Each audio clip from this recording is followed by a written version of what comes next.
Hello and welcome to Wyrd Wessex. My name is Craig, And I'm Andy. and today we're going to be talking about the city of York. It's a place that you can really sort of feel the folklore and the mythology walking down the streets of York. I haven't been for a few years yet. Yeah, I think I last was there about 8 or 9 years ago for the Jorvik Festival.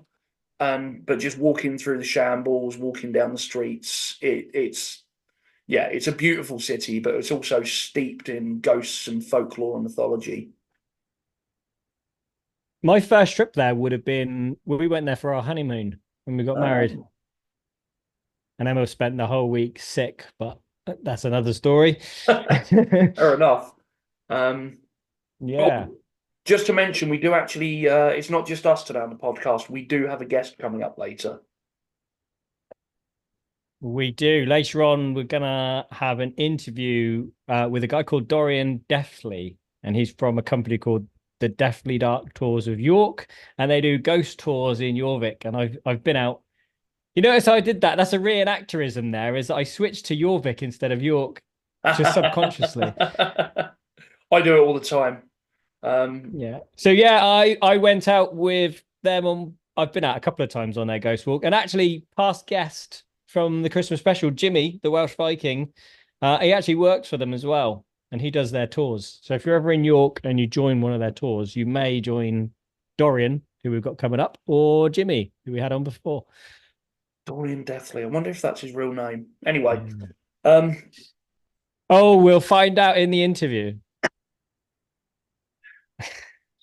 so you've got quite a few York stories. You've been there a lot more than me. So I'm going to put it on you first. Give us a good tale of York. So in 2007, when I married my wife, oh no, you didn't mean that. I mean, was it haunted? Was there any, supernatural activity? A man would never kiss and tell. All right, give us something else then. All right. So I will start with have you ever heard of a barghest or a I barghest? have a Barguest. It's a bit like Yeah. a black one, sort of black dogs kind of that kind of thing, isn't it? Yes. And I just partly I'm doing this because there's a couple of words that I want to bring into the show, and barghest is one of them. I love the word. So the barghest is not specific to York itself, but I couldn't help bring it up, like I say, mainly for the word. It's a creature of Northern English folklore, particularly prominent in Yorkshire. And it's said that if you're injured by the barghest, the wound will fester and never heal. It's a bit like a Morgul blade. That Maybe that's where the inspiration came from. maybe. I mean, that's he basically pinched it from everywhere else, didn't he? So I've read a few variations on what the word barghest means, and personally, I've come to the conclusion that it's a cross between the Anglo-Saxon word "burh," which is like a fortified town, and then the German word for ghost or Geist, which we did an episode on Poltergeist we did. a little while back. But I've also read it's possible it comes from the German words "berg," which is mountain, or "bar," which is bear, kind of implying that monstrous dog-like form, I guess. But to me, I think Burgeist, a town ghost, seems to make sense. While often taking the form of a monstrous goblin dog with huge teeth and claws, the form the Barghest takes can vary. As in some reports from the 1870s, it shapeshifts and it takes the form of a headless man, a headless lady, a white cat, a rabbit, and even a black dog with fiery eyes and rattling chains. Which I think we've talked about dogs and chains before. Yeah, Much like the black dogs, the sightings of the Barghest are said to be ominous, and it foretells that you will die shortly after seeing it. I have heard that one actually. I have heard you get that in a lot of black dog folklore actually, like it's a herald of death, or a herald of doom. Yeah. Somewhere, if not you will die. Some of it's you'll die after seeing it. Some of it's other people will die after seeing it. Or some there will be a death in the family. I know some herald war, but yeah, the whole sort of the heralds of doom thing is quite a common thing with that sort of mythology. And interestingly, it's also part of the Barghest lore. Much like a vampire, they can't cross rivers and they only appear at night. Ah. I heard of the only appearing at night bit, but I never heard the not being able to cross rivers. Very Dracula. Yeah. Which makes you wonder how they got into York in the first place. Yeah, it's got surrounded by a river mostly. I suppose there's a bit that's not, but yeah. And there are reports of a bar guest that actually stalks the Snickle ways of York. And it basically preys on lone travellers. Do you love that word, Snickleway? Nickelways, that's brilliant. There's another one that reminds me of that. I think it's a Suffolk one for it's called Grindle, Grindles, or something along those lines. And it's those are little tiny sort of marshy waterways like that irrigate the fields along around like the big flatlands of Suffolk, and they think it might be related to the name Grendel, this sort of fen-dwelling, evil thing.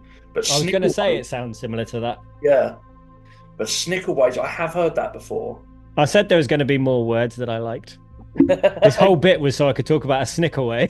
I mean, that's fair. Tell us what it means. It's a combination of 3 words. So the words snicket, ginnel, and alleyway. But its use is only fairly modern. It was only created in 1983 by Mark W. Jones in his book A Walk Around the Snickleways of York, where he describes Snickleways as being a narrow place to walk along, leading from somewhere to somewhere else, usually in a town or city, but especially in the city of York. My favourite kind of routes are ones that lead from somewhere to somewhere else. So that's fantastic. Yeah, it sounds like it should come from like the 1700s, doesn't it? It does sound much older, but yeah, it can be traced to 1983, much like myself. Yeah, I was going to say it's before my time, old timer. Yeah, just the little alleys and the little winding streets, and obviously you've got the what are the like the really famous ones with the cobblestone streets and the shops? It's on the tip of my tongue. The shambles. Shambles, that's it. The shambles. This fucking podcast is a shambles.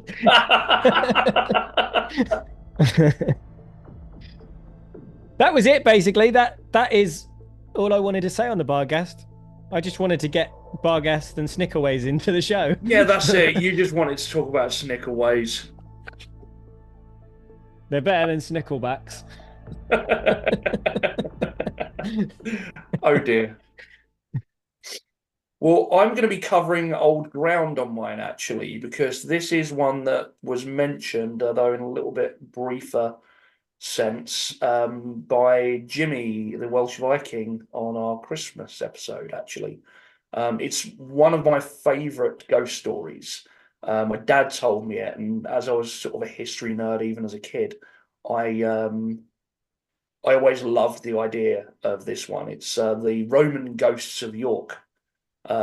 So York, we think of it as Jorvik, as you say, it's a reenactorism. You call York Jorvik. Before then, it was Eoferwick, which got shortened to Jorvik by the Vikings. The Saxons called it Eoferwick or Eoferwick. And that was a bastardization of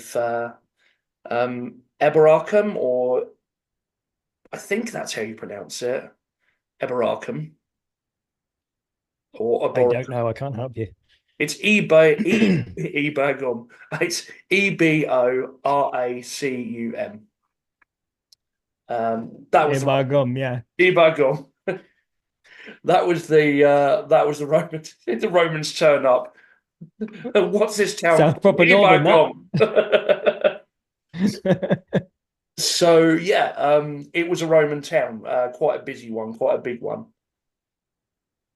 and it's got a little bit of Roman folklore and ghost stories about it, but none so rich as a place called the Treasurer's House, which is currently a National Trust property, but not always. It was the Treasurer's House attached to the holdings of the Archbishop of York, and then it was kind of a palace sort of building, and then it was kind of a private home after that, and then eventually a National Trust property. But anyway, In 1953, apprentice builder Harry Martindale was working in a basement of the treasurer's house, helping fit a boiler. He was an apprentice, so he wasn't fitting the boiler, but he was working on the piping and things like that. Um, as I said, it's got We didn't get quite. central heating until like the year 2000 in my house. And this was 1953 and they got This was central heating. 1953. Jeez. I know. Um, well, yeah, but didn't you grow up Mind you, in? the Romans had it too, didn't This is true. This is true. Yeah, I was going to say at work we've got a hypercaust underneath the floor of one of the Roman buildings. So, they? Anyway, as I said, this house has got quite some history to it anyway. So, it post conquest there was something there. It was in the 1500s. It belonged to the archbishop, but later in like the 1800s, it was owned by several people. One of the notable people there being Frank Green, who was a local industrialist who extended it.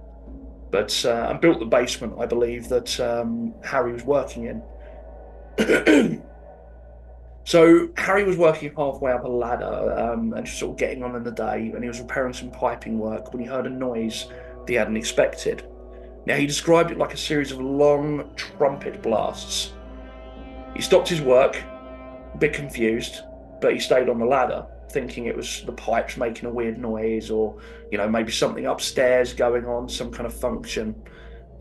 However, what happened next gave him such a shock, he fell from his ladder and scrabbled for cover.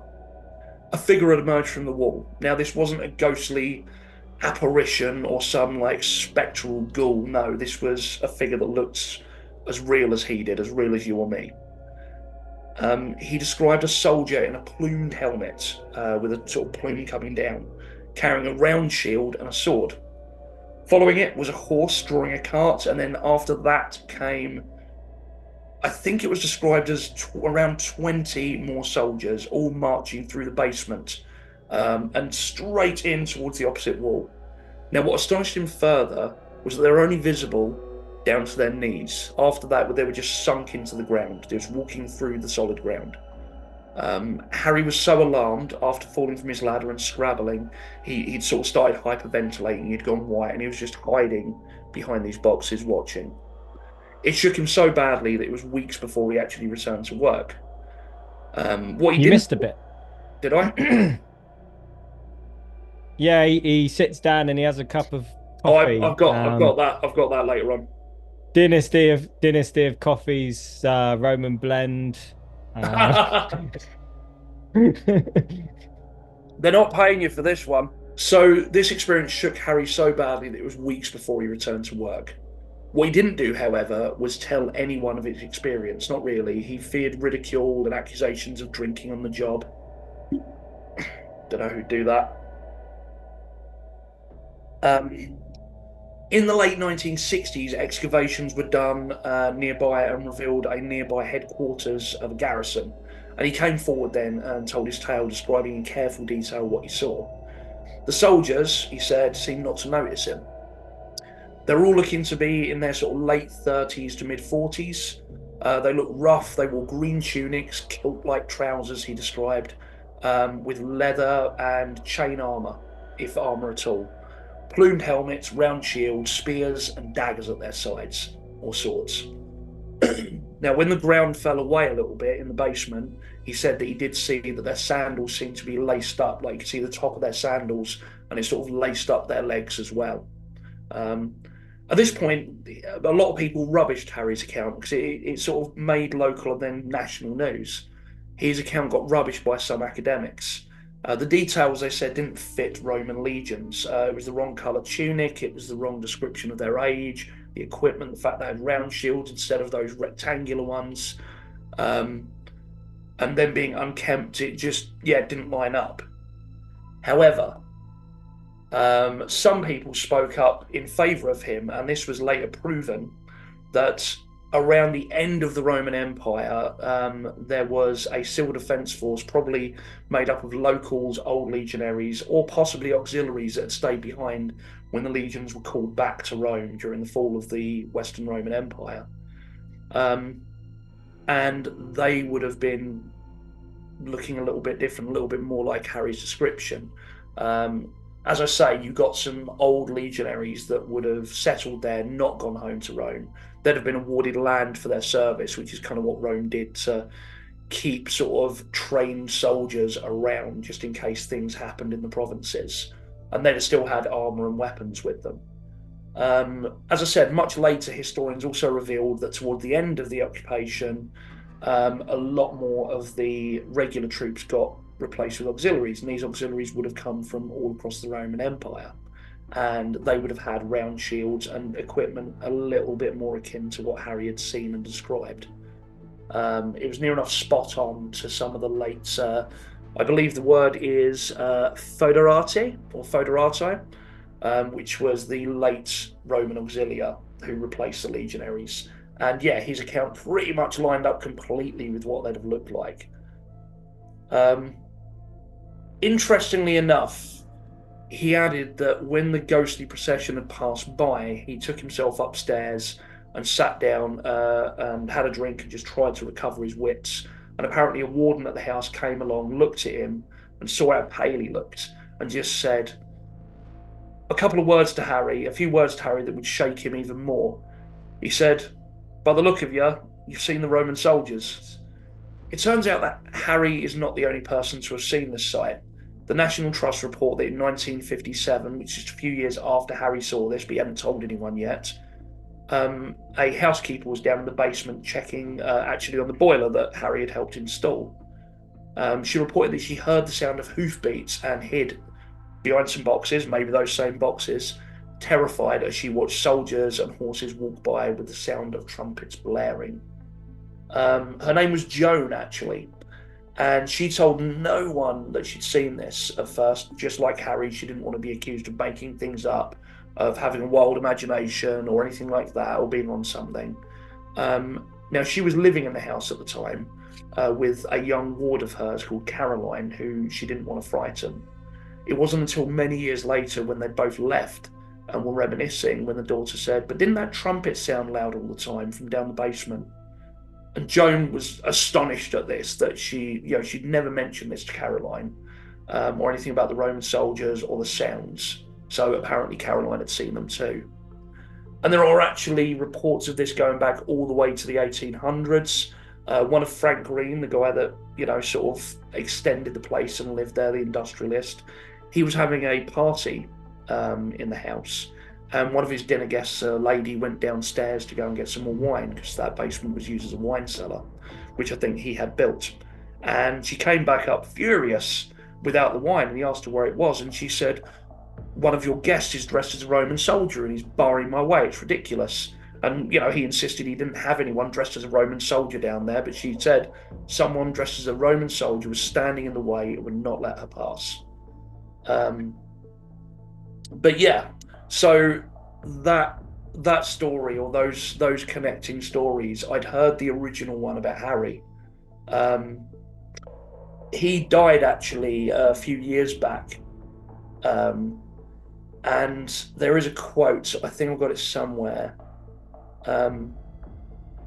He never changed the story. The quote was essentially that he never believed in ghosts.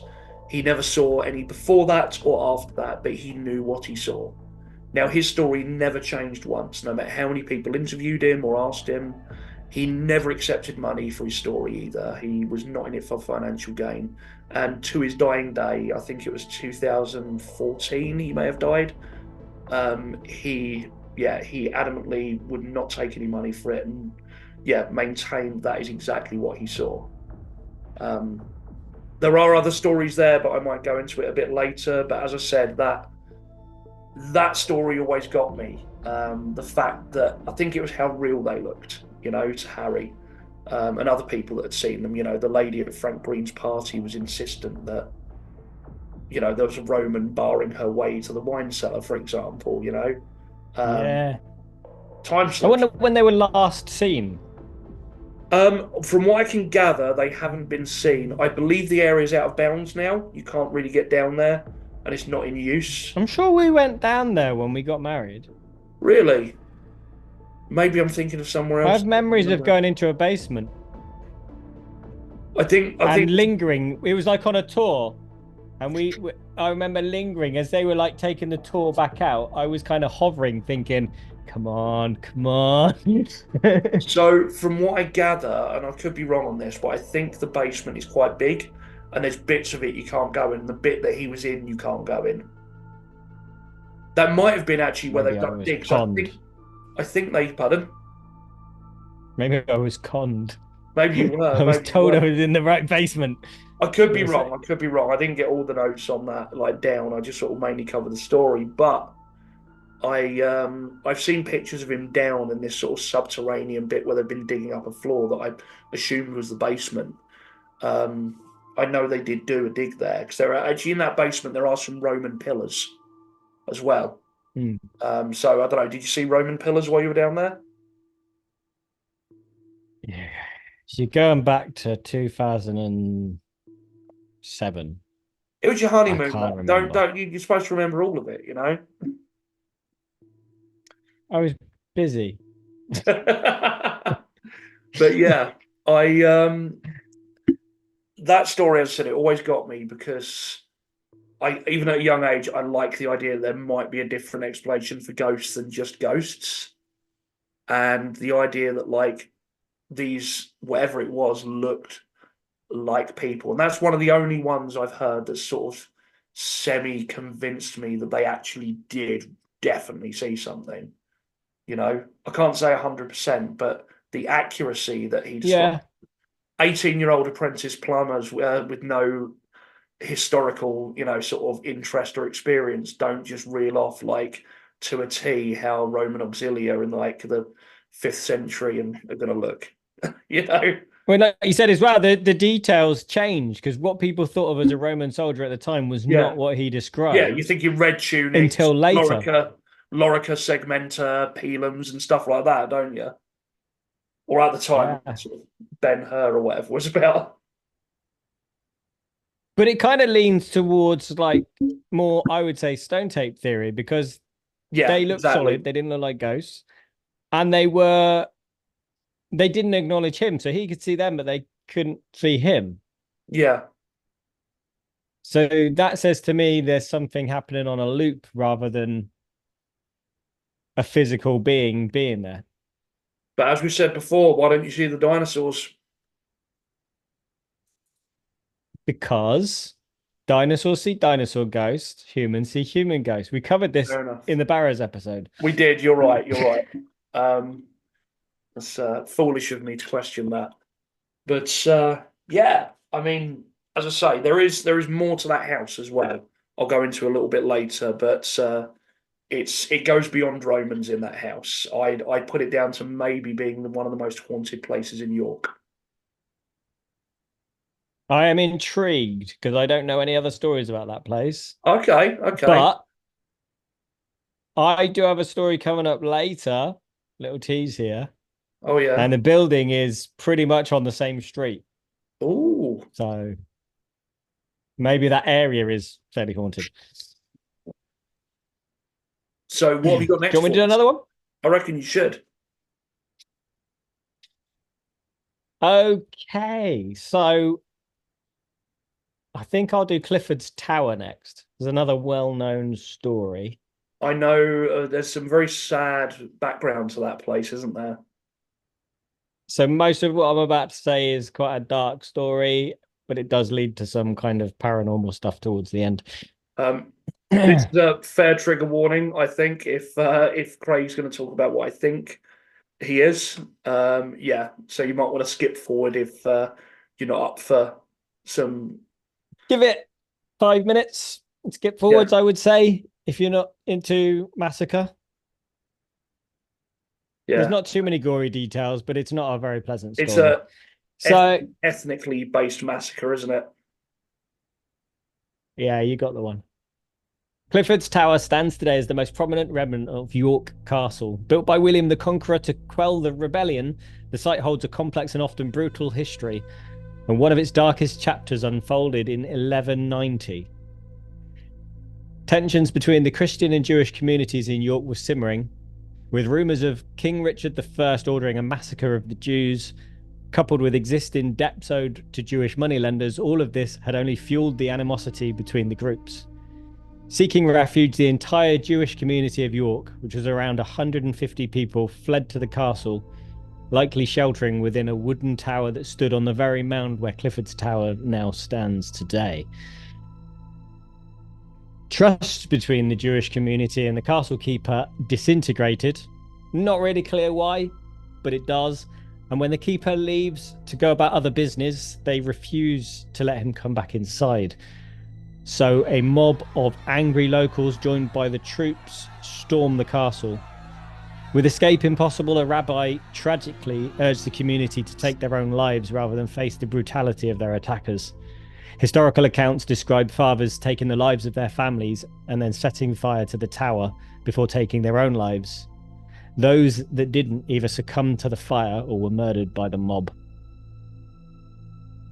The castle itself underwent reconstruction shortly after, with further repairs and a shift to stone construction in the 13th century. Notably, King Henry III commissioned a completely new stone tower on the mound in the mid-13th century. And there's a haunting legend that surrounds the tower, that soon after its rebuilding, the stones are said to have turned blood red, a phenomenon attributed to the massacre. While modern science points to iron oxide or rust within the sandstone as the culprit, no other stone ever supplied by the quarry has ever contained traces of iron oxide. Oh, that's, yeah. I mean, even with the scientific explanation, that's still kind of, that hits hard. Yeah. Oh, wow. Said not the most pleasant story, but it does lead to a nice little, possibly paranormal bit at the end. The first Jorvik I ever did, because we used to do the evening battle right underneath Clifford's Tower. Yeah. The first ever one that I did, I thought, oh, that's a cool looking place. It's very round, and then the following year, I'd learned the story of Clifford's Tower, and I remember going back under it. And it's a completely different feeling once you're there again. It's like, it kind of gives you a bit of a shiver, really. Yeah. Yeah. It's not the most pleasant story. It's probably not the worst we've done lately. No, but no, it's up there, I think. Now, going back to the treasurer's house now, a little bit lighter. It does seem quite haunted, and not just the basement. So the figure of a guy named George Isleby, I believe his name is, who was an owner of the house in the 1700s, is reported to make an appearance in the hallways, quickly vanishing again. It is said that he was very when he was in his older age, it was said that he was very possessive over what would happen to the house, and if anyone made any changes, he'd get really angry. So the rumor is amongst staff there and people that have lived there before that if he starts appearing in certain places, he's unhappy with the change that has been made to the house or the decor in that area that he's appearing. So he will sort of fade in and out apparently. And all these sightings I'm giving you now, by the way, are a little bit more recent than the 50s when we got those Romans. Some of this has been reported by National Trust staff. So Frank Green, the chap who I mentioned earlier, he is also reported to make his presence known by the smell of his trademark cigars that he used to smoke. Obviously, being a modern National Trust property, it's a non-smoking area. You cannot smoke there at all.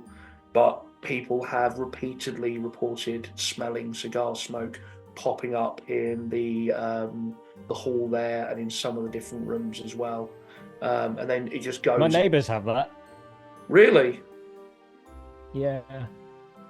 What, in their house? They just get random cigar smoke smell? Yeah, when they've been away on holiday and come back and open the door and get like a waft of cigar smoke. Is it because you and your mates? And they don't smoke. You and your mates are going and squatting next door. Yeah, that's it. So yeah,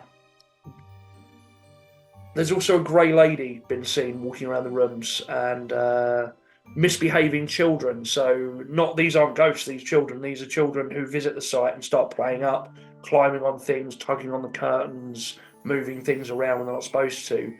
Have been told off, and they've reported to the people telling them off that the lady told us we could do it, and what lady? The lady in grey.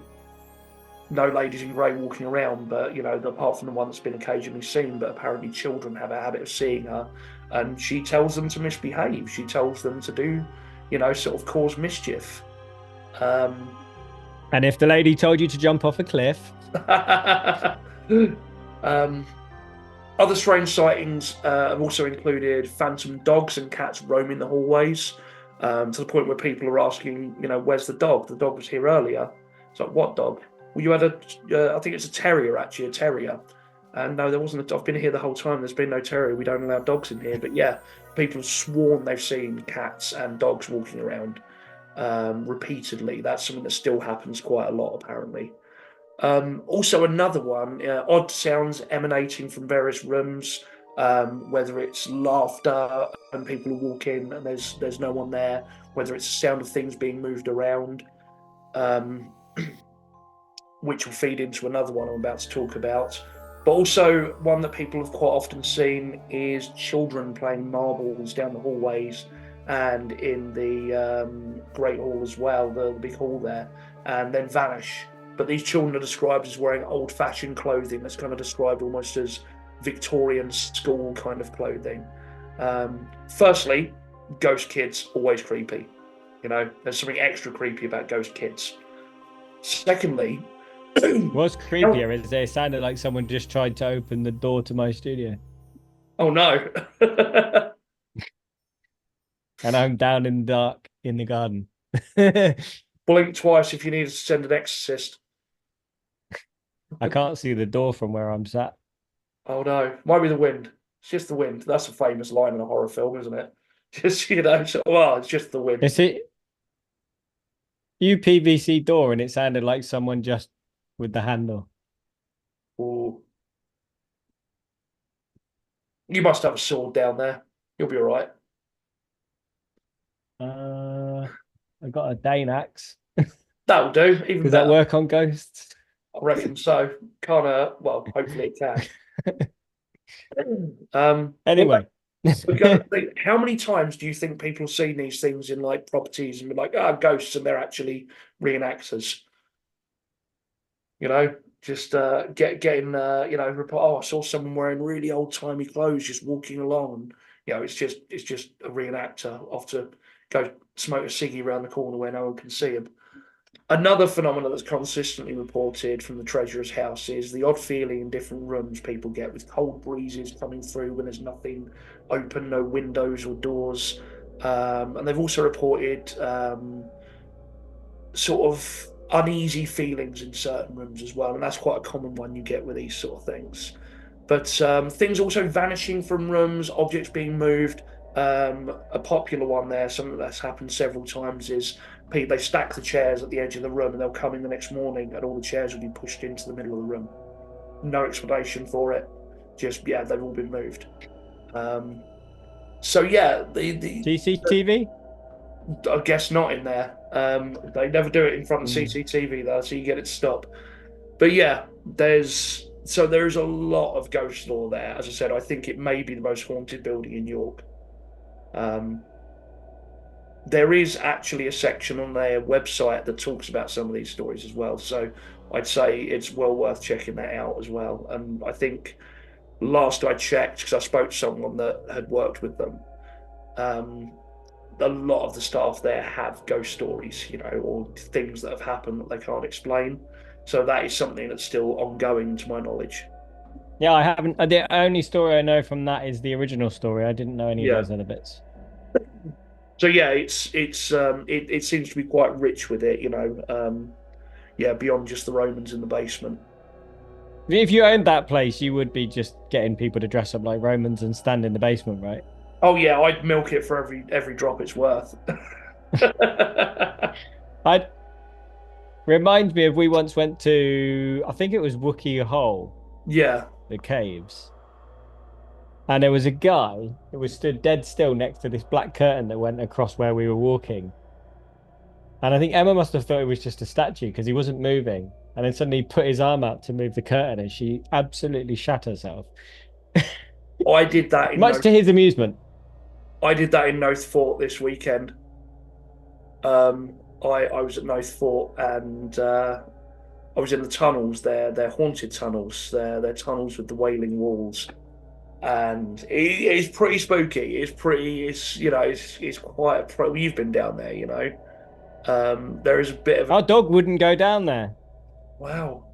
I reckon we should go there at I some don't know point. if I've mentioned it on here. Yeah, we should go there. But their dog refused to walk down there. We had to carry him. So, unfortunately, I did see some dogs walking down there. So, maybe they're braver dogs or less susceptible to these things. But yeah, I was walking down there and it was really quiet. And I heard someone coming along, and I'm in like a livery coat or I'm in like a livery coat and Yeah. I've got a sword on my side and everything. So I'm there storytelling, and so I just kind of fade back into a little alcove and let people walk past. And then I just sort of shuffled stuff a little bit when someone walked past, and yeah, I got the desired effect. But a couple of the people we bumped into were ghost hunters, so they unfortunately were able to tell very quickly that I was not indeed a ghost. But we had a lovely chat. Nice. Yeah, we should go there at some point. Lewis, who is a listener and partly responsible for the name of the podcast, has some stories from Noath. Oh, So we should get him on. take him with us, make him relive it all. Yes. He spent the night there a few times, I think, doing reenactment. They've managed, obviously, reenactment groups get to spend the night and camp and stuff. And Oh, so I think he's cool. got various stories that he can tell. Yeah. I've never, yeah, I didn't get to stay there all night. Sadly, I was there Saturday and Sunday, but I had to go home. They shut it up for the night, but still, we'll work on that. We'll work on that. Yeah. So, have There's you a got? lot down in Weymouth we could cover. There is, there is. Maybe we'll do a Weymouth weekend. I don't know. I'll think of a more spooky name for it. Wailing Way. Anyway, have you got another story about York for us? The other end of the country, man. Come on, focus. Sorry, yeah. Getting ahead of myself. My last tale will actually lead into our guest interview Excellent. because it's almost like I planned this, isn't it? So this story is the one I mentioned earlier, which is very close to the treasurer's house. My mind went blank Same then. street, yeah. Yeah. It's just around the corner. If you look at it on Google Maps, you've got like the treasurer's house here, and then the house I'm talking about is like this small house just in front and off to the side. On a quiet York street, dwarfed by the towering York Minster, stands number 5 College Street. Unremarkable to most passers-by, this small house carries a dark nickname, the Plague House. Local whispers speak of a tragedy etched into its very walls.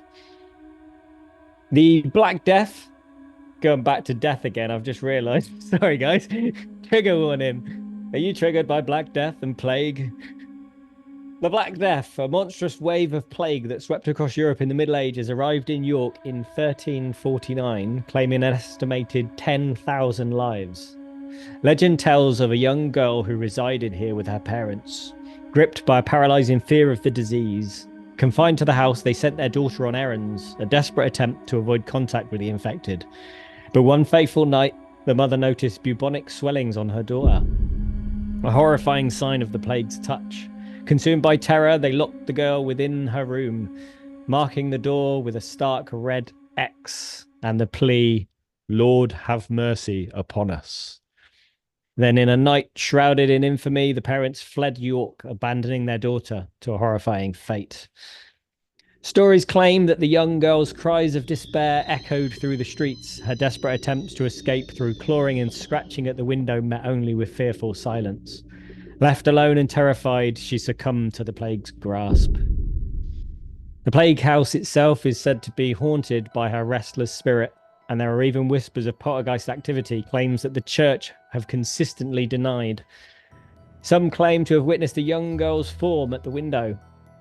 Some have been so concerned that they knock on the door to the house to ask the occupants if their daughter was all right. But the response remains the same. We don't have a daughter. Yeah, so there's a little bit more on the Plague House itself coming up in the upcoming interview with Dorian Deathly, which is probably a good time to cut across to our reporter in York. Yep, so to our reporter in York, over to you. So I am currently at the Jorvik Viking Festival, and I've met up with Dorian Deathly. Yo, I don't know what that was. Yo. That's me trying to be relevant. Trying to be cool. Yeah. So we've just finished one of your tours. Yeah, you have. Yeah, which I guess that's probably a good place to start, isn't it? Is maybe explain to people what it is that you do. Sure. So I run a ghost tour here in York, which is said to be the most haunted city in all of England. And the office that we're currently sat in, with this little backdrop and all of my nonsense, is right at the top of the Shambles, which of course is probably the most famous street in all of York, if not all of England, because it's a perfect example of, it's part of the oldest sort of architecture in the city. Yeah. And it's just right there, which is weird, isn't it? It's weird. It's right there. It's just there. Yeah. Just looming. Just looming. So on an afternoon, I'm sat in here doing work, and I sometimes look up and there'll be like 40 tourists, like, what's in there? And I'm like, me, sorry. Disappointment. Because this is fairly new, this office for you guys, isn't it? Yeah, we used to be down on Fishergate, which is not far from Clifford's Tower, where the Viking Festival's going to end tomorrow. Yeah. We were down there for about 5 or 6 years. We had that space for, and then when this became available, we looked at 2 other properties on the Shambles, and they were sort of tucked in off the back. One of them is up there. Is it Revolution Games to make sort of point and click adventure games? Okay, they're Mrs. Deathly's quite a huge fan of them. Yeah. But their office and their studio is just down the road. Yeah. So we're amongst royalty in a way. But yeah, they were sort of the offices that we looked at before. They were sort of tucked, two floors up. Some of the buildings go in, and they kind of have to go down on the ground floor all the way to the back, up a staircase to the front, up another staircase, like a zigzag. Yeah. And I thought, that's not what you want at the end of it. You've done 2 tours. This is ground floor, literally through the front door, hard right, sofa. So it's perfect. Have you had any paranormal experiences since you've been in this office? Because I've heard you mention something that happened in the old office. Yeah, in the old office we had that weird, because the old office was a butcher's shop, and the part of the building I was in was actually the cellar where all the old arches were. So it was where they would have used for storage, for like a chill room. So there was some weirdness in there that kind of followed us down from Edinburgh. Yeah. That we did a vaults tour up there, and then there was a really strange incident where in the vaults tour they talked about the story of the fallen coin, and then one night I was in editing a podcast late at night, and a coin fell down the stairs outside the back of the office, and I was hard noped. I was literally like, I'm out of here. And all the way home, I was actually freaking out a little bit, because I felt like there was, when you have that feeling I kept sort of, there's no one there, it's just my imagination probably. The only thing we've had here was, I've had 2 weird things, and I'm sure it's just someone messing around, but there was once, the buildings, all the other people in this building are like accountants, and there's a media company, like a local radio station, have got their marketing offices upstairs. Yeah. So nobody else is in here after 6, 7 o'clock at night. And obviously that's normally when we arrive. We're normally here till 5-ish till maybe midnight. And there was a weird night where it sounded like there was someone crying upstairs. That wasn't cool. And one night a few weeks ago, somebody knocked on the door really clearly. I was sort of sat at the end of the tour, just checking in, making sure everything was okay. And we have a Discord for our patrons and our podcast supporters and such. And I sort of posted on there, and I was like, what do I do? It's like, climb out the window. No one there. And I was like, you can't. They fixed there's triple glazed windows. And I was just sort of sat in here like, and the knock first happened, and I opened the door and there was no one there, and I just closed it again. And then about 5-10 minutes later, it happened again, and I was just like. And I'm quite cynical, to be honest, about ghosts and things. I'm very much a man of science. I'm kind of the Mulder. I'm kind of the Scully to the Mulder. I'd love to be Mulder, but it's not that I don't believe in ghosts. Obviously, I do believe in that side of and I'm very fascinated by it all. Yeah. But it's got to be pretty strong evidence for me to go, it's a ghost, definitely. And that night, it was more I couldn't explain what had happened, and that was more horrible. That I was. Yeah. just sat in here, and the door is is like 5 feet away from me, and I was just sat here going, I just don't know what to do. I can't leave. I'm trapped. And I was asking all the patrons, like, just go upstairs. And I was like, no. Ultimately, I just legged it. Just closed the door, set the alarm, and ran. You don't just do like a live stream. They wanted that. They were like, get up, show us what's up there. And I was like, I'm all right. Is that why you've got the panic room here? Yeah, just go in there, shut it behind me. Yeah. Oh, do you know what? I didn't ask you at the beginning. Is someone asked me this the other day. Okay. And I'm fairly sure I probably know the answer to this. Is Deathly your real name? Of course it is. How dare you? How dare you? How dare you? And we'll leave it at that. Fair? Yeah, we get that a lot. Yeah. Actually, if you Google Dorian Deathly, which we do not out of egotistical means, we do it more to sort of see like how, like search results and stuff. Because as a tourism company, we want to sort of make sure that, if you search for things like Ghost Tour York, we're like as high up as we can be. Yeah. But if you type in Dorian Deathly, the first thing that comes up is Dorian Deathly, real name. So the people want to know. They'll never know. Not going to give us a big reveal then. No, absolutely not. The end. It's like, come on, man. There's no scoop happening here. Yeah, Dorian Ulysses Deathly. I've added the Ulysses right now. Dud, as my initials are. Yeah. You're so disappointed. You're like, oh man, I thought I was going to. Is Dorian your real name? Yeah, how dare you? This interview is over. The tax dodge. Yeah, it's exactly that. Yeah, I'm hiding. I'm actually wanted in several countries for crimes against humanity. So, yeah, this has become very. It's awkward now. So yeah. Yeah. It wasn't my question, but I said to someone I was going to be talking to Dorian Deathly, and hang on a minute, is that his real name? It is now.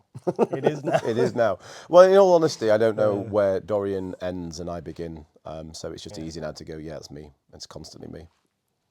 Okay.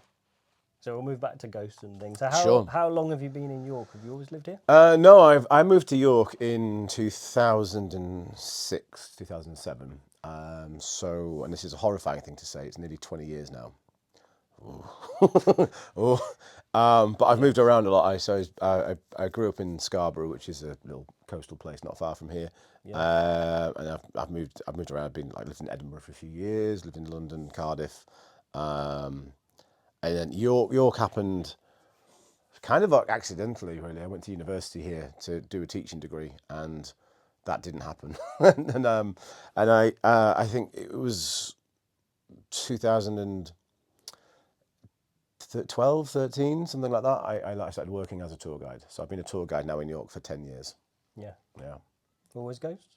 Yeah. Yeah. Yeah, straight out the gate. No idea how much I enjoyed history and folklore and the occult until I started doing it. I mean, I started as a tour guide for a different company, and within about a year, I sort of took the base script that they had and started doing my own research, just because people were asking me questions. Yeah. It was quite a performative tour that we ran before this company started.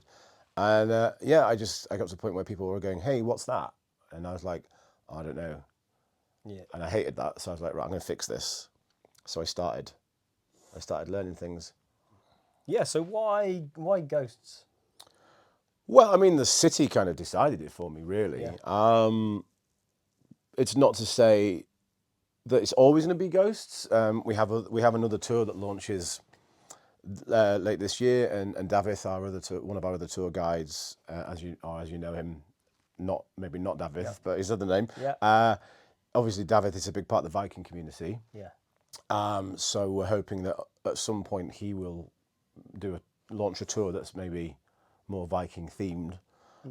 There used to be a Viking tour, the Viking Walk of York, but that's no longer operating as far as I know. So there's a nice little gap there, I think, for it. No one's out there doing it. Smaller groups. So just the backdrop of the city and the industry. There's a big market for it here. There are, the ghost tours as an industry began in 1973. There are a few guys in York who will claim that they were the first to do it, but the first was actually a guy called Mark Graham who ran the original ghost tour, which still runs today, and he still does it today. He's still out doing it as well. It's still him doing it. And then when we looked at the market, we had a weird in. We had a very weird in, because I would say I used to work for a different company telling ghost stories. Then the pandemic happened, and like many people, life changed quite dramatically. We all got kind of dismissed. Yeah. No need for tour guides in the pandemic, but they were wrong. They were wrong, because we flourished during lockdown, because we were doing online ghost tours. We were doing virtual, we called them dead streams. Yeah. So we would go out and we would tell ghost stories on Facebook, live stream them, and then people would watch them for free. And we had a tip jar, like a little virtual tip jar at the end of the day. If you enjoyed tonight, whatever. And it sustained us for all the way through the first lockdown. And then people started asking if we were going to launch an actual physical tour, because they'd like to come and do one. And I said, yeah, sure. So I set about, and 2 months of writing and choosing a route and what stories to tell. And I went out, and I think August 2020 was the first one we did. And obviously that year was very weird, because it was lockdown, in, out. And then we were back in for the first half of 2021. So we went back to doing live stream stuff.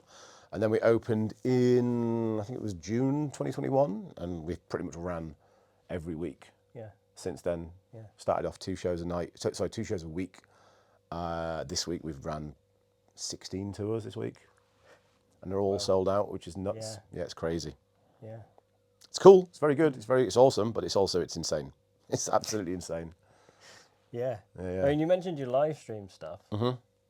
So you I don't know if it was during the live stream, but you've had a couple of incidents happen during recording. I think it was during lockdown.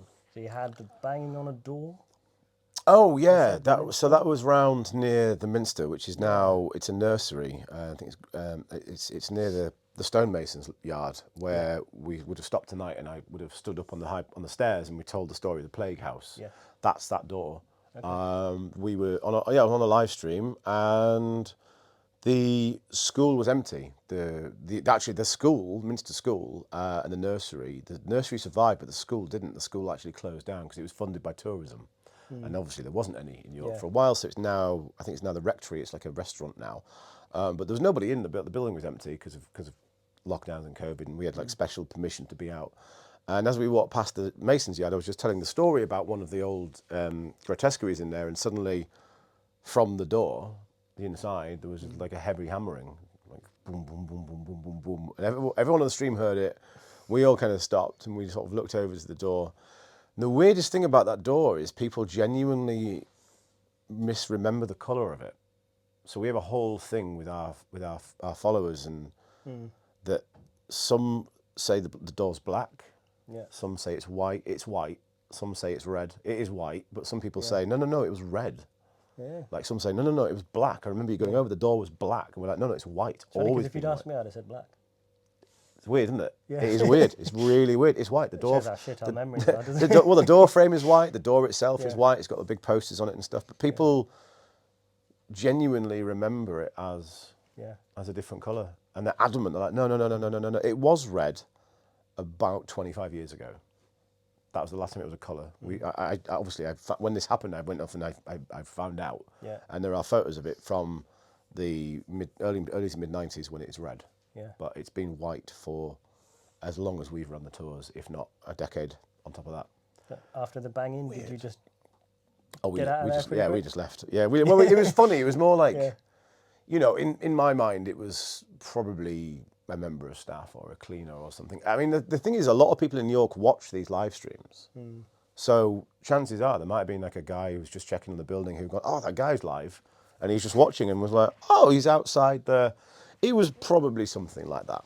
But in the moment, everybody freaked out. Everybody watching, we freaked out. Yeah. We were like, and because it was live, and because, there were so many hundreds of people watching that stream, I was like, I can't hang around with this for too long. We got to go. We had another very similar moment to that as we were coming round past the Minster. Yeah. We were pointing towards the west doors, and someone suddenly said, there's somebody on a bench. And we looked over to this bench, and there was someone sat on the bench. It looked like a sort of stooped old woman in a grey habit. And as we also walked over, then we got there, it was a sign. It was like a wash your hands board that someone had just popped on the bench. But from the angle, it could have been sort of stamped on a bit. Yeah. It looked, and people were like freaking out. And I was like, we should go. And the closer I got, I was like, it's just a hands, face, space thing. Wow. Wash your hands. Keep away from each other. Yeah, Disappointing. it was pretty funny. It was funny, but it's pareidolia, isn't it? That kind of suspension of seeing something when there's face of Terry Wogan in toast or something. The dog in a cloud, that kind of thing. It's similar to that. Yeah, it's interesting. Yeah. I like that you've instantly gone to explaining it, so you've gone down the Scully route. Yeah, I think in a way it sort of adds, it makes it more valid almost. Yeah. Because if you're just constantly going, oh, it's a ghost, it's a ghost, it's a ghost, it's a ghost, people are like. So like on the one instance that I ever had where we were in East Drive in Pontefract that we thought we saw a ghost, and I still to this day I'm like, I think that's maybe the one moment it ever happened. Yeah. I think my claim that I saw that is kind of. It's got more weight to it because I'm not constantly out there going. You may notice on the tours I will say, I'll use the phrase, people say, legend has it, it is told that. Yeah. And I'll never be like, there are some tours in New York who'll be like, this is a ghost, this is where a ghost is. And I think that we've always lent into, it's theatre, we're doing theatre, street theatre, we're telling the ghost stories. We've not made up our own ghost stories. There's no need to in New York. There's so many that all of our tour guides have got their different shows, and yeah. So what did you see at East Drive? So it was right at the end of the night. We did 3 live streams there, and we did the history of the house, the sort of all the story of the old Masonic well and everything, and then we did an investigation, sort of experiments and such. We got some of the gadgets out, and the EMF and the Rook and the K2 and the Mel meters and the spirit boxes came out, and we were sort of messing around with those. And a few weird things happened, and then right at the end of the night, as we were shutting everything down, I looked up the staircase, and there were like legs and arms, almost like someone had sort of been suspended from the back of their trousers, sort of hanging. Just 4 limbs into the staircase. Yeah. And I did that thing that I said on the tour, about the process of elimination. It's that, it's this, it's one of that, it has to be. And I stood there and very quickly just eliminated all of them, and then still just found myself going, nothing. And it was horrible. And then at that point, I basically was like, right, we're going to go. Actually, not before I went upstairs. Obviously, I went upstairs. You did check? Oh, yeah, I went upstairs and said, and I asked a few questions, and then immediately felt, we got to go. Yeah. Like we're done here. I suppose especially once you go up there and you look at it, if you can't. Well, it doesn't help that the fact it's not really been touched since 1990 something, and the fact that Jean Pritchard, that used to live there, was an old woman whose tastes are of the 1960s. So everything is doilies, and everything is little china dolls, and it doesn't help that it's just all there. Filling in your imagination and the gaps, It's a great house, and it exists now solely for paranormal investigations. Yes. It costs a fortune to get in there. It's a lot. Yeah, it's a lot of money to get in there. Yeah, it's a big chunk of money to get in there. But we did charge for it, which we felt a bit dirty about doing. But we were like, look, people wanted us to go, and I said, yeah, okay, but it's like 500 quid for the night or something like that. So I was like, if we're going to do this, we need to charge like a £5 a ticket or something. And people got like 6 hours worth out of it, and then all the podcast and all the video content. We filmed everything. All the live streams got filmed in 4K, so they got loads of stuff. Way too much, actually. I ended up we lost a bit of money on it, and then I ended up doing something like 30 hours of editing afterwards, and I was just like, I have messed up tremendously. Oh, you spend way too much time doing podcasts. Oh, yeah. I sit in this room. As you can see, that's my little podcast editing space over there. The amount of hours I've spent sat there. Okay.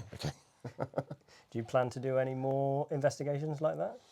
Nothing on the horizon at the moment, just because there are other people that do it better. Yeah.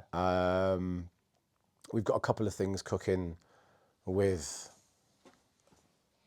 I can't say too much about it, unfortunately. It's exciting stuff, but once we're allowed to talk about it, we'll talk about it. But it's more buddying up with people that know this world a little bit better than we do, and kind of upping our game a little bit, because something you see on the shelf up there, I've got the Envoy as well, which is the little the digital Ouija board kind of thing. I've got Yeah. one of those. I've got phasm lights, and we spent a little chunk of money on the kit, and we've not had a great deal of opportunity to use it all. So it's exciting that this year there's going to be 2 or 3 opportunities to actually to use it. I mean, the EMF thing that I use in the show, the tour, that's a real EMF. It's not a prop. It's not manipulated in any way.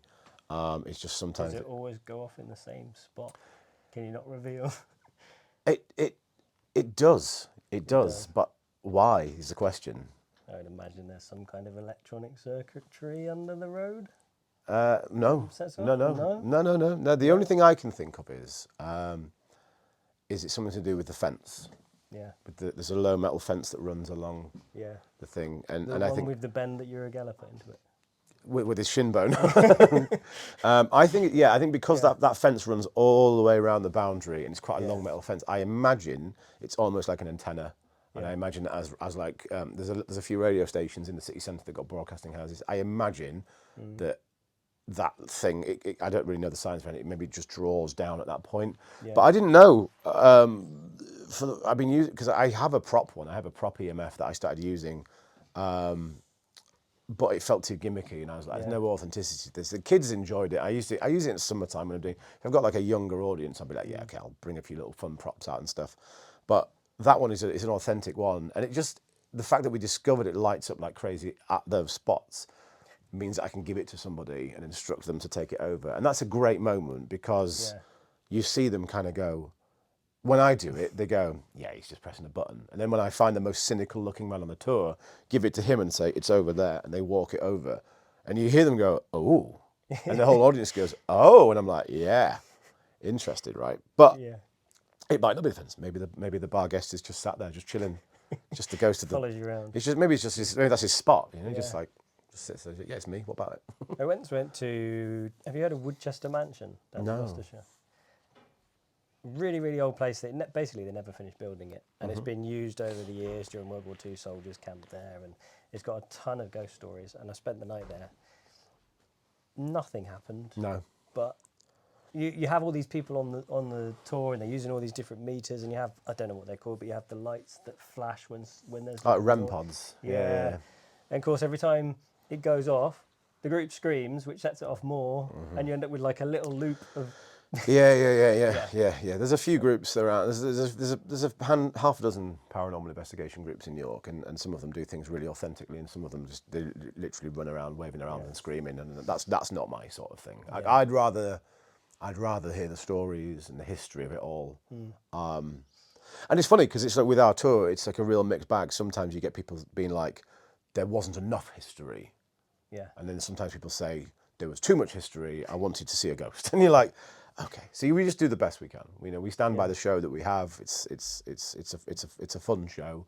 It normally tonight you had the sort of not the shorter in terms of time, but a shorter route because of the Viking Festival. We couldn't do the last 3 stops, which is a shame because I think ending it at Clifford's Tower is such a visual spot, and the Shambles is nice, but that's supposed to be the sort of third to last stop of the night. But it just wouldn't be feasible to go down there at the moment. Guess it means we missed out on the Viking poo story as well. Yeah, these sad times. Not showing the Viking poo, Craven's factory, and then of course the last one is the old wizard, the Leeds wizard.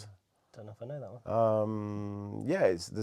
It depends what people choose. It's either going to be Robert Aske, the Masker of the Tower, or Henry Harrison, the Leeds wizard, who's a con artist. Yeah. That's the last time I let people choose at the end which story they're going to have. Yeah. And it's always 50-50. Yeah, it's interesting to see because sometimes we do it early on. We'll ask people if they want the bar guest, not the bar guest. Sometimes I'll do.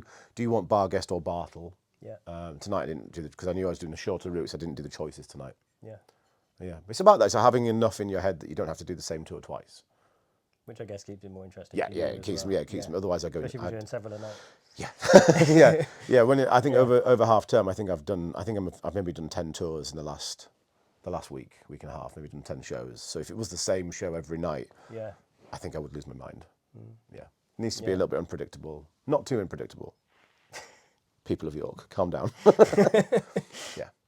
Yeah. There's a lot of tourists here as well, so I guess you don't really get locals as such on the tours. No, you do. Yeah, surprising. Yeah, surprising. Particularly half term, I suppose people are looking for things to do with their kids. yeah, it often surprises me to find out I'll maybe have like, tonight I think there's just one guy, and from Yorkshire, or either that or people from York are just quite civilised. And they were like, it's me, I'm here. That's all I was getting from them in terms of interaction. Yeah. So out of all the stories that you tell on the tour, are there any particular ones that you believe are genuinely paranormal experiences?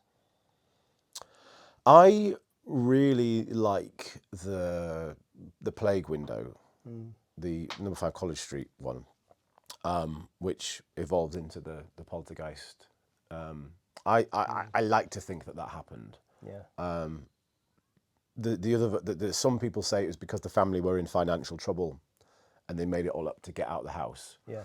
But like, there's other thing, you know, you don't have to go quite that extreme. You'd be like, there's damp, it's too cold, it's an old, you know, there's smells of gas. Yeah. To literally destroy your house and say a ghost did it is, it's quite up there. Yeah, that's an extreme. But it's such a good story, yeah. And it's probably the best known one. And yeah, I think it's yeah, because I've done tours over the years with different groups. Sorry to say. Yeah, it's okay. No Before your time. that, but they always do that story. That's always a... Yeah, it's one that if we don't do it, people genuinely complain. I think in the past I've heard it up until the girl in the window, but I don't think the Poltergeist bit's included. Yeah, it's... So we that comes from the story. The main is a bit longer, but obviously we've reduced it a little bit because otherwise we'd be there for half an hour. Yeah. But it's said that the family called a medium in, like the same night. Basically, they got on the phone, Yellow Pages. Yeah. Some woman and a woman came out, and I met her at a little networking event a few years ago, and she told me that tale. And then I dug into it a little bit, and I was like, oh yeah, there it is. It's one of those things that, like, I think because the Minster are very much like, no, it's not, ghosts aren't real, and they own that building now. Well, they own, the Minster have most of the buildings around them. Yeah. So like the Minster gift shop and everything. People either rent, pay money to the Minster. The old school used to be there. The Minster makes a lot of money from the residents, and I think that those buildings are residences now. So the people that moved in the other day, I would imagine, like before, the people who now live in College Street are working at the Minster. Yeah. Somehow, yeah. It might be like night watchmen or people that need to be on hand quite close by. So even if they experience something, they're not allowed to say.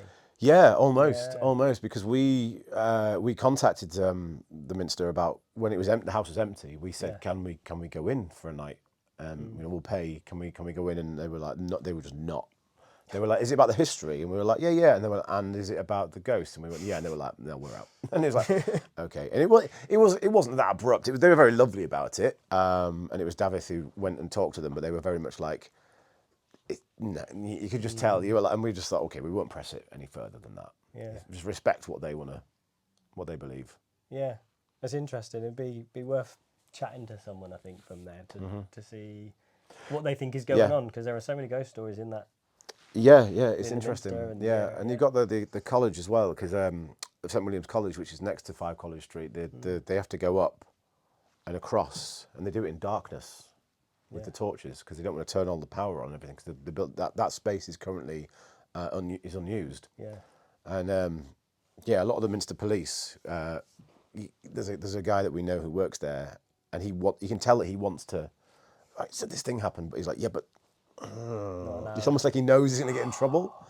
You need a retired one, don't you? Yeah, one that's just got nothing to lose, and just a week from retirement. Yeah, that would make an interesting interview, I think. Mm-hmm. What really goes down? Yeah. Behind closed doors. Truth, the truth is in there. But doing a ghost tour inside the Minster. Yeah, no, that's not going to happen. That's never going to happen. We'll push for it. It'd be great if it did. Sweet. Yeah. Great. So I think that'll... Smashed it. Smashed it. Yeah. Woo. Yeah. Thanks for your time today. Oh, it was great. Thanks. Glad you enjoyed the tour. At the end of a long day. It's been a long 10 years. Might be a ghost at this point. I'm not sure anymore. There's the reveal for the There's the reveal. Dun, dun. Most authentic ghost tour in Yorkshire, led by an actual ghost, haunted behind the eyes. You could never compete to that, could you? No, it'd be up there. Amazing. Yeah, thank you very much. Cheers, mate. Thank you. Yeah. Back to you in the studio. Thank you, Craig. So, shall we move on to some weird news? I reckon so. It is about that time, isn't it? I wonder how many people have tuned out since we've gone to that interview. He was dashing, that bloke, wasn't he? Yeah, that's it. That's it. Not Dorian, Craig. Would I be thinking about anyone else? I thought you were talking about me, to be honest. Now, my one is from the Daily Mail, my favourite newspaper, as you all know. And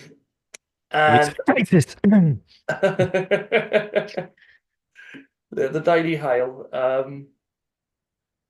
So this one it's set in Ukraine, actually. Ukrainian soldier who filmed UFO bigger than the Empire State Building over war zone in Donetsk tells DailyMail.com it sat deathly still against winds and was hotter than anything I've ever seen. I like this story.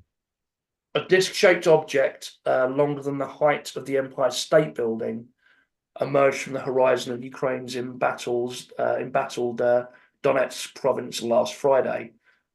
That soldier, who was a drone operator, had cautiously guided his infrared quadcopter 500 feet for a reconnaissance mission, strolled against high winds when he suddenly spotted his flat, 1,300-foot-long UFO, which stood motionless despite those winds.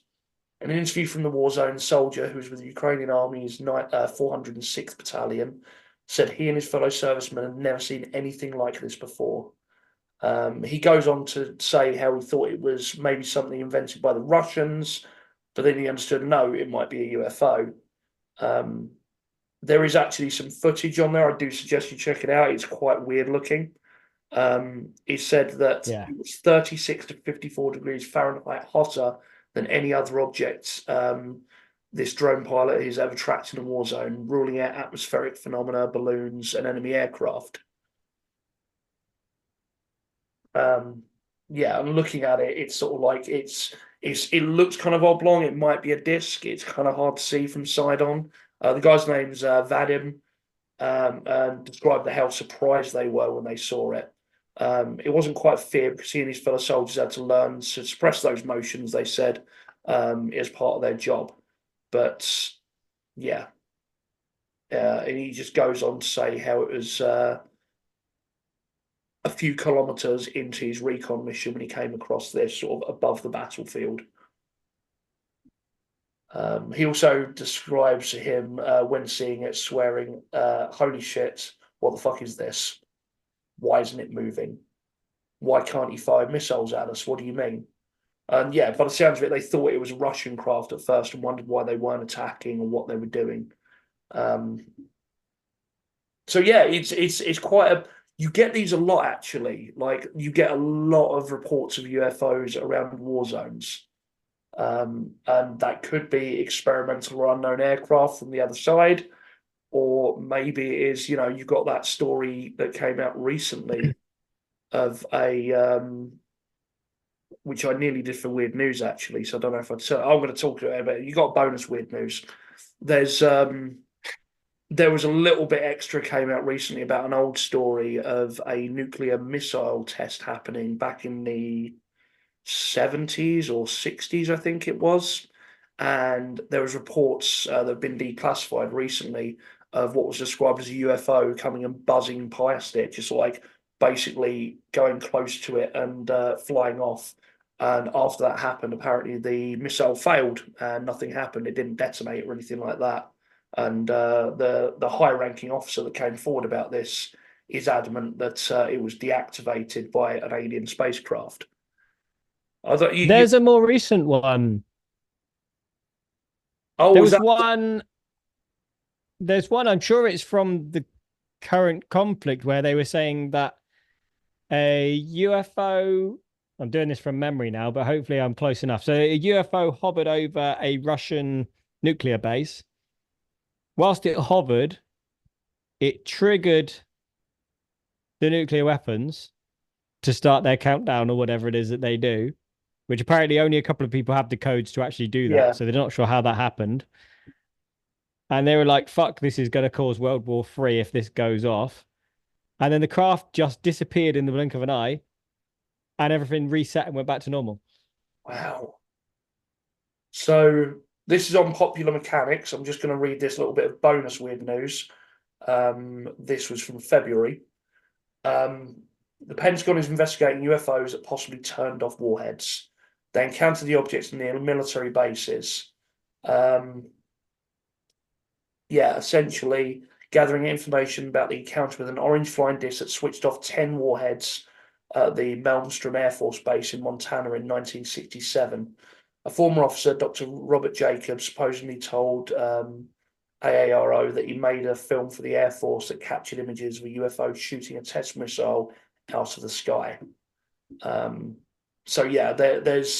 There's reports of these sort of things happening in war zones. Lots of combat pilots have seen these weird things they can't describe and explain. It tends to happen a lot around that. And as I said, that does lean towards maybe something that the other side have that people don't know about.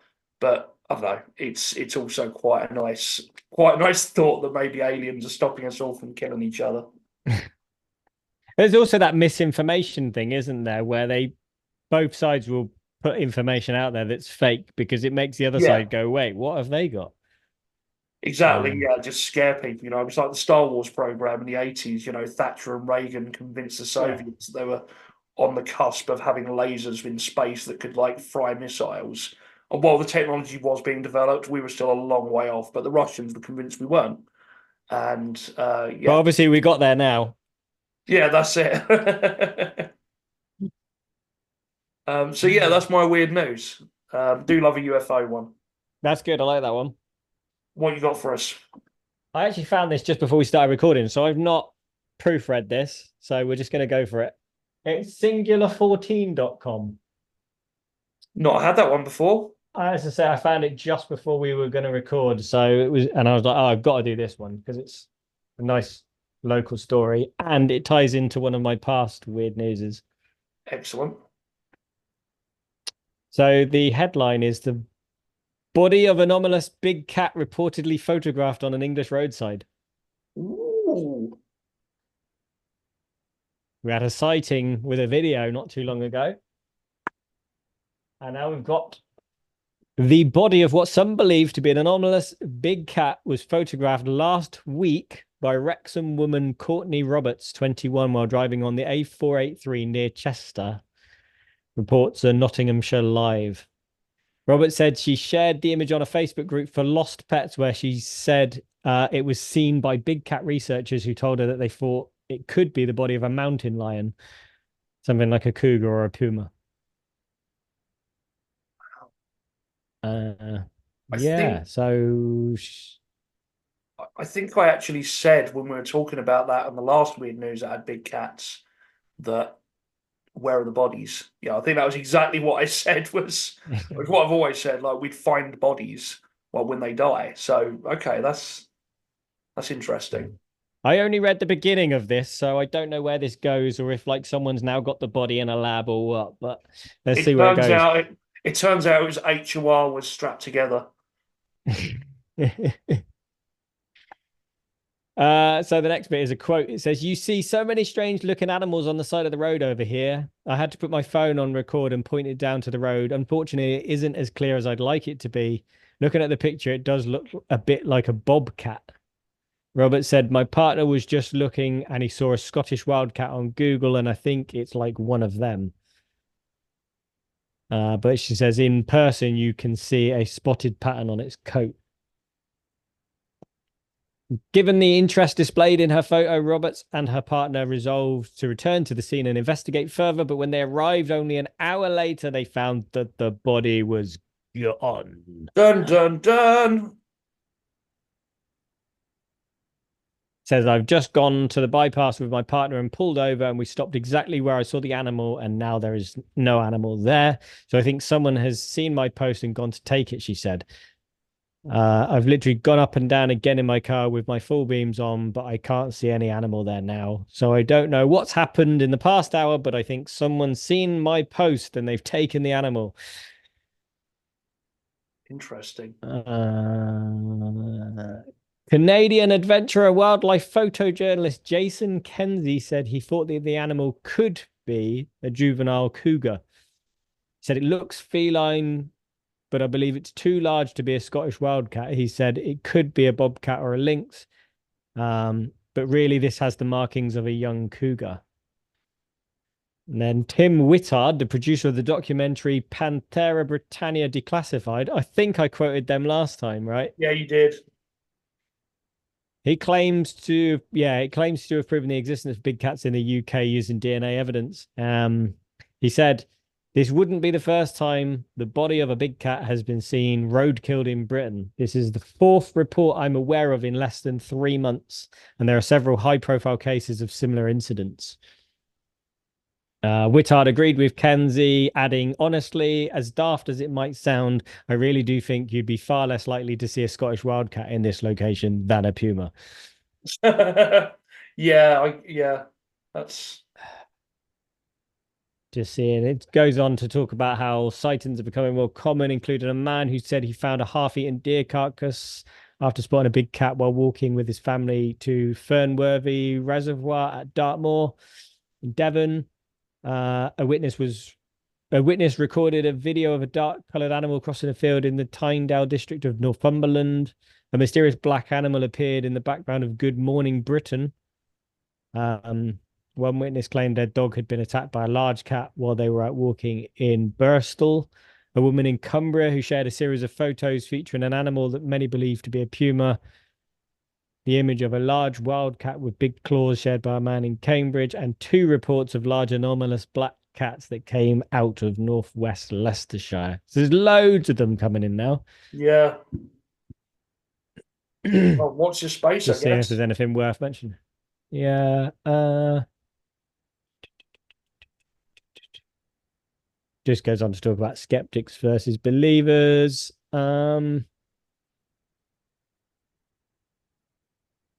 It says certain cryptozoologists believe that Britain has secretly supported a population of leopards or some other species of large feral feline for thousands of years.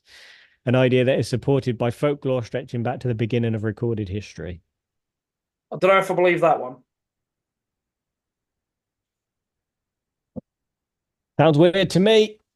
Well, I guess that's what it's all about. That's about all we got time for, I guess.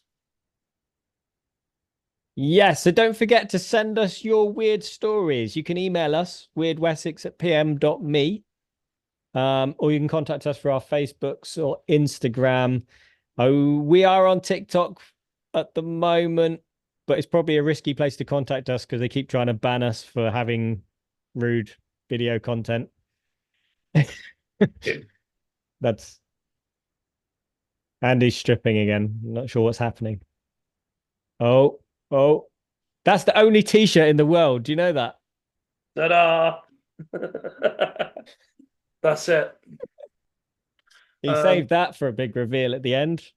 You can get. I was quite excited when I saw someone had bought the t-shirt. And I was like, oh wow, we got a fan that's bought the t-shirt. No, it's fucking Andy, wasn't it? You can get one of these wonderful t-shirts on our Redbubble. Or hoodies or stickers or I can't remember what else. There's loads. And there's a version where it's a small, just on the left breast rather than over the whole thing if you don't want such a big member on your shirt.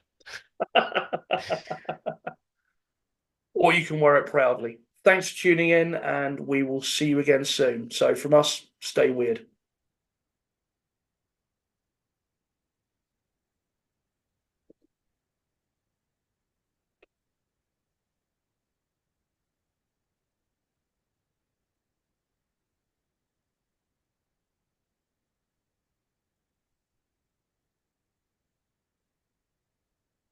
And me.